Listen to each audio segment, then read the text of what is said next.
तर आज सकाळी सकाळी उठल्या उठल्या बाकीचं सगळं आवरायचं सोडलं आणि पहिलं आईस्क्रीम कसं झालं हे बघायचं होतं. त्यामुळे पार्थला खूप घाई होती आईस्क्रीम कसं झालंय बघायची, तयार झालंय की नाही. कारण बऱ्याच वेळा काय होतं, दुपारी जर आईस्क्रीम बनवून ठेवलेलं असेल तर पार्थ सतत फ्रीज ओपन करत राहतो आणि आईस्क्रीम काही बनलं जात नाही.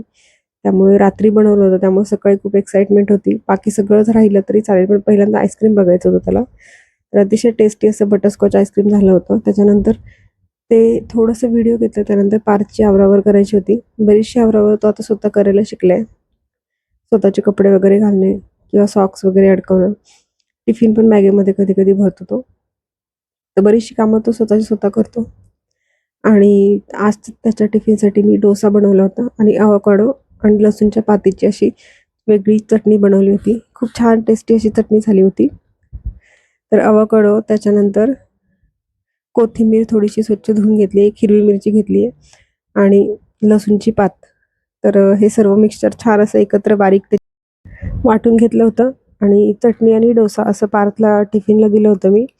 तर असं होतं एक छोटासा ब्लॉग. चला भेटूया पुन्हा एकदा अशाच एका नवीन व्हिडिओमध्ये. तोपर्यंत बाय बाय.